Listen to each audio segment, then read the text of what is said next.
भगवान से पूछो कि उसने तुम्हें पैदा क्यों करा। मनुष्य की कीमत सकता है। भगवान ने ऐसा संसार में किसी को पैदा नहीं करा जो कीमतवान नहीं है। बस अपनी कीमत को पहचानो। एक लोहे की राड की कीमत तब बढ़ती है जब वो कील बन गई, जब वो स्प्रिंग बन गया, जब वो कोई ताला बन गया, जब वो कोई चाबी बन गई, कीमत बढ़ती चली गई। उस कीमत को आंकने का प्रयास करो। भगवान संसार में हर व्यक्ति को पैदा करता है, मनुष्य को पैदा करता है, मानव देह देता है, मनुष्य का शरीर देता है। ऐसा संसार में कोई मनुष्य पैदा नहीं हुआ जिसको भगवान ने कीमत वाला नहीं बनाया। सबको कीमत वाला बनाया है, पर अपनी कीमत हमें खुद आंकना पड़ेगी। हमारी कीमत हमें स्वयं बनाना पड़ेगी। आप कुछ अच्छा करने का प्रयास करिए, आपकी कीमत बढ़ती चली जाएगी। आप लोहे की राट रह गए, सरिया की सरिया रह गए। संसार में कई लोग ऐसे होते हैं जो केवल लोहे की राट की तरह रहते हैं, सरिये की तरह रहते हैं। वो कुछ बनना ही नहीं चाहते। वो तो कहते भगवान करेगा, भगवान करेगा। भगवान के हिल तो करने को तो मैं तैयार बैठा हूं। भगवान गीता में भी तो कर रहे हैं कि तू कर्म तो कर।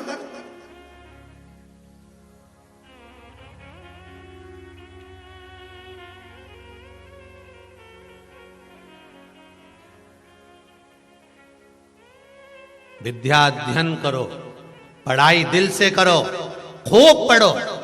और पढ़ाई करने के बाद जब तुम्हारा मन विद्या अध्ययन पूर्ण कर ले और एग्जाम देने जा रहे हो, तब एक बेलपत्र उठाकर उस बेलपत्र पर शहद लगाकर शिव को चढ़ाकर फिर जाओ। अब उसके भरोसे पर, जैसे उस बेटे ने कहा कि अब उसके भरोसे पर तो उसके भरोसे छोड़ो। तो फिर खूब पढ़ाई करो, दिल से करो, अच्छे से करो। और दिल से पढ़ाई करने के बाद में शंकर के मंदिर, मम्मी कहे कि जा बेटा शिव के मंदिर जा। मैंने सुना है सीवर वाले महाराज के मुख से कि एक बेलपत्री के बीज वाले पत्ते पर शहद लगाकर शंकर को चढ़ाकर फिर जा। अब पढ़ लिया ना, अब उसके ऊपर छोड़ दे। वो हमको अमृत तत्व दे जाते हैं।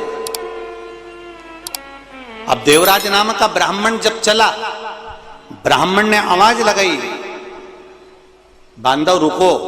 देवराज नहीं रुका। जब देवराज देहली से बाहर हो गया, दरवाजे से बाहर हो गया, द्वार से बाहर हो गया, शरीर में ताप पड़ रहा था, शरीर में कष्ट हो रहा था। शरीर में ताप पड़ने के कारण जब वो दरवाजे से बाहर निकला, उस समय पर देवराज नाम के ब्राह्मण को वहां पर कुछ सामग्री, जैसे आपको पहले भी कथा में कहा कि शिव जी को जो चढ़ता है, शंकर भगवान को जो समर्पित होता है, बेलपत्री शिव जी को जो समर्पित होती है, जल जो शिव जी को समर्पित होता है, वो थोड़ा सा कहीं चरणामृत के रूप में, थोड़ा सा कुछ पंचामृत के रूप में देवराज नाम के ब्राह्मण को भी प्राप्त हो गया। बहुत अंतर है महाराज। देवराज नाम के ब्राह्मण ने वो चरणामृत, वो पंचामृत जो द्वार पर मिल रहा था शिव मंदिर के, उसको लिया जरूर है, पर उसको पान नहीं करा, उसको छोड़ दिया गया। एकांत में कहीं ले जाकर उसको डाल दिया गया। अब जरा ध्यान देना, कितना कितना हमारे यहाँ शास्त्र कर रहा है कि मान लो आपके सामने सांवरिया जी का प्रसाद आ गया, नाथद्वारा का प्रसाद आ गया, बद्रीनाथ का प्रसाद आ गया, द्वारका जी का प्रसाद आ गया, तिरुपति का प्रसाद आ गया, या 12 ज्योतिर्लिंग में से किसी ज्योतिर्लिंग का प्रसाद आ गया, और मान लो आपका व्रत है और आप नहीं कर सकते, तो फिर क्या करोगे? शिव महापुराण की कथा कहती है, उसको हाथ में लेकर मस्तक से लगाकर, भले आप दूसरे समय शिव मंदिर के बाहर आ रहे हो, शंकर की चौखट से बाहर आ रहे हो, शंकर भगवान के द्वार से बाहर आ रहे हो, पीछे पलट कर देख लिया ठीक है, नहीं पलट कर देखा तो देहली पर भी अगर आपने हाथ फेर लिया और द्वार पर भी यदि आप हाथ फेर कर हृदय से लगाकर, मस्तक से लगाकर वापिस आ भी जाते हो, तो उसमें भी प्रसाद का ही फल प्राप्त होता है। शिव की चौखट पे प्रसाद का फल मिल जाता है। शंभु शरणे पड़े मांगो घड़ी रे घड़ी, दुख काटो दया करी ने दर्शन। एक एकमात्र प्रसाद का सम्मान, आदर, सत्कार और उसका फल हमारे जीवन में सुख प्रदान कर जाता। श्रीमद् भागवत, आत्मदेव नाम का ब्राह्मण जिसकी पत्नी को संतान नहीं है, आत्मदेव नाम का ब्राह्मण अपने प्राणों को त्यागने गया, ये श्रीमद् भागवत कहती है। और जाते जाते एक संत मिल गए, संत के चरण पकड़ लिया, बाबा मेरे यहां संतान नहीं है, आप कृपा करेंगे? होगी। संत ने कहा तेरे यहां 7 जन्म तक संतान का सुख नहीं है।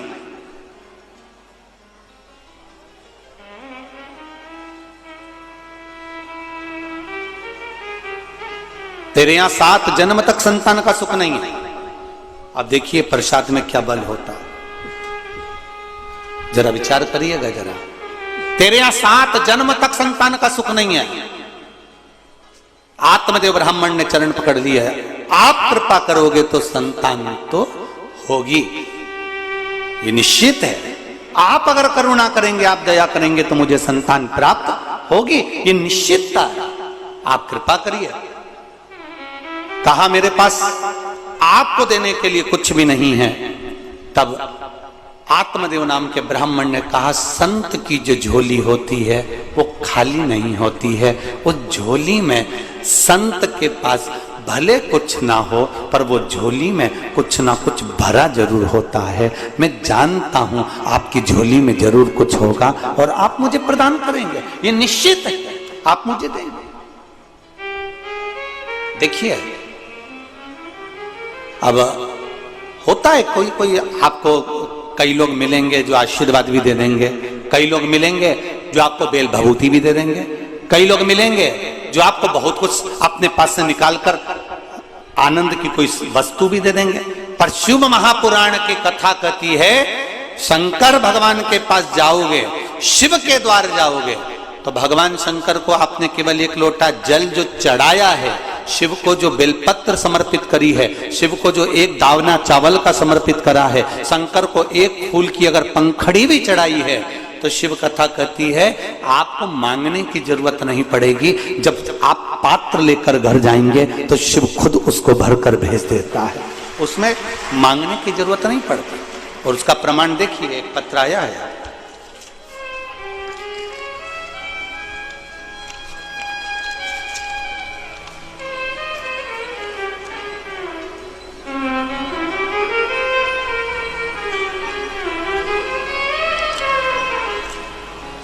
मेरा नाम मंगलाबेन शशिकांत ताबे है। हम बड़ोदरा मकरपुरा में रहते हैं। कहीं बैठी हो मंगलाबेन शशिकांत जी ताबे, कहीं बैठी हो तो हाथ हिलाइएगा इस तरह से दोनों, अगर कहीं बैठी हो तो। अब दोनों तीनों पंडाल में हमारी दृष्टि तो कहीं जा नहीं रही होगी, आप लोगों को अगर कहीं दिखती हो और हाथ हिलाएं तो अवश्य कैमरे वाले उनका स्मरण करें। मेरा नाम मंगलाबेन शशिकांत तांबे है। हम बड़ोदरा मकरपुरा में रहते हैं। मैं गायन के हॉस्पिटल में नर्स की नौकरी करती हूँ। मेरी बेटी की शादी को 7 साल हो गए, फिर भी बच्चा नहीं हुआ। हमने बहुत इलाज किया, उसे 1 बार ट्यूब में गर्भ भी करवाए, फिर भी नहीं हुआ। बाबा, मुझे बेटी की बहुत चिंता थी। मैं 20 साल से सबकी डिलीवरी करवा रही थी हॉस्पिटल में, क्योंकि मेरी नौकरी थी। सबको संतान होती, मेरी बेटी के यहाँ कोई संतान नहीं। सोनोग्राफी सेंटर में मेरी बेटी भी नौकरी करती है, सबका रिपोर्ट बताती है, पर उसको भगवान ने संतान नहीं दी। बाबा, एक दिन मेरी जेठानी ने बताया कि हम उसे सीहोर लेके जाते हैं। जेठानी आपकी कथा 2-3 साल से सुनती थी और हम भी सुनने लगे और हमारी बेटी को सीहोर लेकर गए। 26/2/2022 को सीहोर कुबेरेश्वर धाम पर पहुंचे। वहां आपकी कथा 26/2/2022 को चल रही थी। मैं बाबा को बोल के आई, बाबा भोलेनाथ कृपा करना, कंकर शंकर की पूजन करके आई। आप तो दुनिया का भाग्य बदलते हो, मेरी बेटी के यहाँ संतान दे दो। वहां से आए, सफेद आंकड़े की जड़ वाला उपाय जो शिवरात्रि पर आपने कथा में कहा था, पार्थिव शिवलिंग का निर्माण करवाया था, वो सब हमने करा और बाबा की कृपा उदारता इतनी रही, बाबा ने ऐसी कृपा कर दी, 26/2/2022 को हम सीहोर गए और 26/6/2022 को उसे गर्भ ठहर गया। हमने 20 दिन बाद डॉक्टर को दिखाया तो डॉक्टर भी आश्चर्य में पड़ गया कि इसके गर्भ में संतान है। गुरुदेव, बाबा से विनय, बाबा से निवेदन, 6वां महीना बाबा की कृपा से, बाबा की उदारता से चल रहा है और बच्चा भी स्वस्थ है और उसकी मां भी स्वस्थ है। बस ऐसी कृपा करना कि उसके गर्भ से संतान सुखी हो। ये शिव है। और देखिए 26/2/2022 को कुबेरेश्वर गए और 26/6/2022 को गर्भ ठहरा। शिव कृपा की उदारता, करुणा। आप शंकर के मंदिर जाओ, आप शिव की चौखट पर जाओ, आप शिव के द्वार जाओ। एक पत्र और है, एक पत्र और देखिए।